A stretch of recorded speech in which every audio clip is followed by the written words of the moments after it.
घरातला वाघ, त्याच्या डरकाळ्या असतातच. घरात वाघिणी सुद्धा काही कमी नसतात, नाही का? वाघ म्हटल्यानंतर वाघिणींना बरं वाटलं, असं कसं सोडीन बरं मी? कितीतरी माणसं आहेत की ज्यांनी वाघ पाहिला नाही.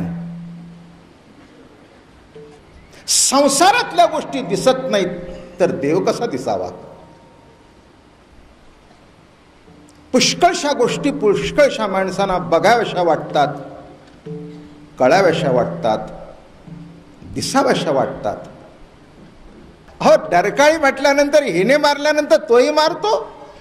तसं काहींनी वाघ बघितला नाही, काहींनी सिंह बघितला नाही, काहींनी हत्ती बघितला नाही, काहींनी सोनं बघितलं नाही, काहींनी हिरा बघितला नाही, काहींनी माणिक बघितलं नाही. शोधात सगळेच आहेत. जी माणसं संसाराच्या शोधात नाहीत पण देवाच्या शोधात आहेत, अशा नाही देव दिसत नाही. ज्ञानेश्वर महाराज एवढे मोठे संत होऊन गेले, महात्मे होऊन गेले. 4 वेदाची 4 महावाक्य आहेत. अयम आत्मा ब्रह्म, प्रज्ञानाम ब्रह्म, तत्त्वमस्यादि अहम ब्रह्मास्मि. 4 वेदाची 4 महावाक्य. अयम आत्मा ब्रह्म, प्रज्ञानाम ब्रह्म, तत्त्वमसि अहम ब्रह्मास्मि. पण ज्ञानेश्वर महाराज आपल्या अभंगात म्हणाले, तत्त्वमस्यादि महावाक्य उपदेश, पण नामाचा अर्धांश नाही तेथे. बघा, हे बाबा महाराज नाही म्हणत बरं का, हे ज्ञानेश्वर महाराजांनी 750 वर्षापूर्वी लिहून ठेवलंय. अर्थ कळला का? महावाक्य आहे, नाम नाही. तत्त्वम असी, ते तत्व तू आहेस. काय भ्रम आला? मीच देव. गंमत बघा, अहम ब्रह्म. तुकाराम महाराज म्हणाले, ब्रह्मामस्मी अभिमान, शुद्ध ब्रह्म न वेदान. ब्रह्मामस्मी हा अभिमान, शुद्ध ब्रह्म न वेदान. म्हणून तुका म्हणे अहम ब्रह्म, आड येव नेदी भ्रम. एक सांगू का? जाणते मंडळी आता आपण या सगळ्या सिद्धांताची परिसीमा अहम ब्रह्म, म्हणजे त्यांचं जे ज्ञान तो वारकऱ्याचा भ्रम.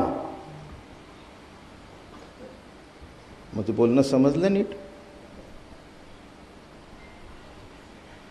तत्वबोध काय? अहम ब्रह्मास्मी. महाराज म्हणतात, तुका म्हणे अहम ब्रह्मण आड येऊन येदी भ्रम. तुमच्या अजून लक्षातच येत नाही की वारकरी संतांनी काय उंची गाठलेली आहे. बरं का, कोणची उंची गाठली? आम्ही अहम ब्रह्मास्मी पर्यंत आलो. ते म्हणले तो भ्रम आहे. म्हणून तत्त्वमस्यादि महावाक्य उपदेश, पण नामाचा अर्धांश नाही ते. म्हणून नाम संकीर्तन करिता जवळी जोडला असे. आता काय गोड लिहितायत माऊली. प्रत्येकाला वाटतं देव दिसावा, देव भेटावा, नाहीतर कळावा. अहो, एक का मार्ग आहे? कोणी योग, कोणी जप, कोणी तप. आमचं भाग्य थोर की आम्ही ज्ञानोबा तुकोबाच्या नंतर जन्माला आलो, नाही तर आपण सुद्धा डोळे झाकून देव बघितला असता. डोळे झाकल्यानंतर देव सोडून सगळं दिसतं. माझं बोलणं कळलं का? एक्सेप्शन सोडून द्या. We are for the masses. आपला विचार जो अथंग समाज जमतो त्याच्याकरता आहे. एखाद्याला डोळे झाकून दिसला, आम्हाला समोर राहून सुद्धा दिसत नाही. धतराष्ट्राच्या कुळातले किती अवघड आहे. धतराष्ट्राच्या कुळामध्ये जन्म झाल्यानंतर मुळात आंधळा, आतूनी आंधळा, बाहेरूनी आंधळा. अशा जर आंधळ्याच्या पोटी जन्म झाला तर कृष्ण घरात नांदत असून सुद्धा दिसणार नाही. महाराज काय कौतुकाने सांगतायत. कोणी वेदाचा अभ्यास करते, कोणी शास्त्राचा करते, पुराणाचा करतंय.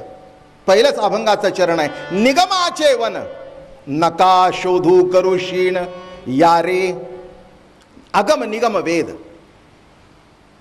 शिकून घेणारे नाहीत अशा करता वाटचाल चालू आहे. तुकाराम महाराज मोठं सुंदर लिहित आहेत.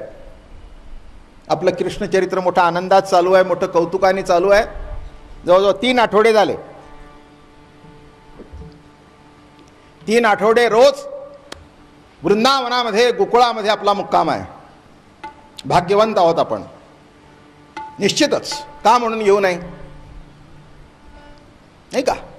का म्हणून घेऊ नये? संत वचनाच्या प्रभावळीखाली संतांची बोट धरून जर रोज आपल्याला वृंदावनातली वारी घडत असेल तर का भाग्यवान म्हणू नये? नाही का? ऑफिसची वारी करतो, संसाराची वाऱ्या करता करता जन्म जन्मांतर गेले, पण ज्या दिवशी कृष्ण प्रभूची वारी घडेल त्या दिवशी सगळं वारेल. उजळले भाग्याता उघी चिंता वारली, संत दर्शनी हा लाभ आणि पद्मनाभ जोडला. ज्या दिवशी पद्मनाभ संत संगतीने जोडेल तो दिवस भाग्याचा. म्हणून मोठी गंमत आहे जीवनाची. त्याचं कारण असं आहे, चालतोय पण योग्य दिशेने नाही. चालतोय पण योग्य दिशेने नाही. योग्य दिशेने आलास म्हणून इथे पोचलात, नाहीतर कीर्तन झाल्यावर असला असता. का म्हणले उशिरा? का नाही म्हणले आम्ही तिकडेच गेलो गावाच्या बाहेर. योग्य दिशा, योग्य दिशा सापडल्यानंतर पारमार्थिक दशा प्राप्त होते, नाहीतर त्याच्यासारखी दशा होत नाही. दशा दशा होतात जीवनाच्या. धड संसार नाही, धड परमार्थ नाही, धड शिष्य नाहीत, बर का, धड बायको नाही. बघा काय अवस्था आहे संसाराची. बर का, संसार वाईट आहे म्हणून बायको केली नाही, परमार्थ केला. शिष्य तरी भेटावेत ना. सध्याच्या काळामध्ये गुरुला शिकवणारे शिष्य भेटतात, ज्याच्यामध्ये स्वरूपाचं वर्णन केलं जातं ती महावाक्य, तत्वबोध दिला जातो ती महावाक्य. तत्त्वम असी हे गुरु सांगतात. मग शिष्य काय म्हणतो? तत्त्वमसी नाही. तो म्हणतो बरोबर आहे महाराज आपण सांगितलेलं, अहम ब्रह्मास्मी. तत्त्वमसी, हो ते तत्व मी आहे. नाम कुठं आहे? तो बोध आहे. त्याच्यातून बोध काहीला होतो काहीला होत नाही.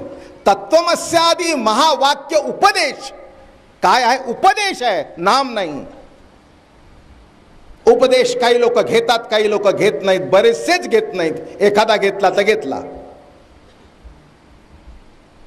याच्यावर मी आळंदीला जो महोत्सव झाला ना माझा, त्याच्या वेळेला 4 दिवस आळंदीत कीर्तन होतं या अभंगावर. ज्यांनी ऐकलं असेल त्यांच्या लक्षात असेल. सहज ओघाने आलास, निगमाचे वन नका शोधू करू क्षीण. मग आता मला सांगा, कळलं मी ब्रह्म आहे, होऊन होऊन काय होतं? सामान्य भ्रमापेक्षा मोठा भ्रम झाला. मी शिल्लक आहे तिथपर्यंत भ्रम आहेच. एक सांगू का, लोखंडाची बेडी आणि सोन्याची घातली तर काही बेडी नाही. साईज तीच, माप तेच. ज्याच्या पायात लोखंडाची बेडी होती त्यालाही हलता येईना, आणि सोन्याची बेडी होती तो म्हणला सोन्याची बेडी आहे, पण म्हणला माप तेच आहे. तुला जसं हलता येत नाही तसं मलाही हलता येत नाही. आता मला सांगा, हा सगळा एवढा समाज, बहुजन समाज जमलेला आहे, कुणाला वेद कळतो? बर, पुढचा एक प्रश्न, किती जणाला अधिकार आहे? किती जणाला कळतो आणि किती जणाला अधिकार आहे? ज्यांना अधिकार आहे त्यांना तरी कळतोय का? वाचता येतोय का? अभ्यास करता येतोय का? ती प्रवृत्ती तरी आहे का? कसा काळ आहे बघा, नाही का? एक सांगतो, या काळाकरता हे अभ्यासच नव्हेत. या काळाकरता काय आहे ते हे आहे.